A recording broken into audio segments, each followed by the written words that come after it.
The air we breathe, of course, gives us life. So if there are things that go into the air that are toxic to our bodies, we need to know about them. This air pollution monitoring has revealed the most remarkable increase in small particles when wood is burnt in a stove. This is a wonderful experiment that's been done across 5 months and demonstrates every time a wood stove is lit, there's a huge increase in these small particles. And these are highly toxic to the body, especially those with vulnerable diseases. Those the most vulnerable are those at the extremes of life, the very young and the very old. But air pollution, we know, can affect all people across the life course, especially those with chronic diseases like asthma, COPD, and even heart disease. And now we recognise brain disease as well. Children breathe much more than older people. They're much smaller, they have smaller lungs and breathe faster. So the amount of air pollution they take in is greater, and therefore their effects on their developing lungs, which goes on till the age of about 15 years of age, is of course important, as well as effects on undercurrent diseases such as asthma and other allergic disorders. 5 months last winter, we monitored indoor air pollution in a home in Southampton in which a wood-burning stove is regularly used. The data shows that levels of indoor air pollution rise significantly when the stove is in use.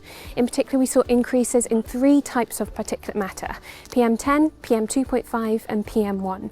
In general, the smaller the particle, like PM1 or PM2.5, the more harm it can cause. The data showed that levels of PM10 on average rose by 31% when the stove was in use, PM2.5 by 26% and PM1 by 44%. Levels of PM2.5 also exceeded the World Health Organization's threshold for ambient air pollution in the home directly as a result of wood burning.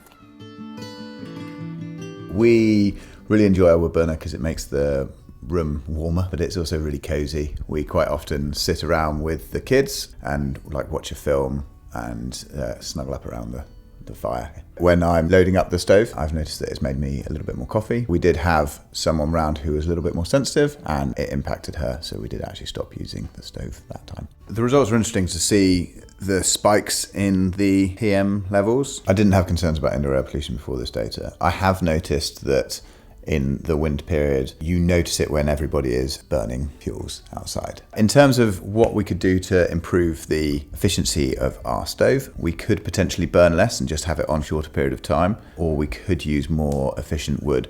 I genuinely will think about whether we would use it as frequently. The benefit of coziness is somewhat offset by the health implications. These results do make me concerned about the impact on children, especially because of the fact that it impacts children more due to their smaller size. It might be that we do less wood burning when the children are awake. In honesty, if I'd known about this before we made the decision, I probably would have bought an electric burner rather than a log burner.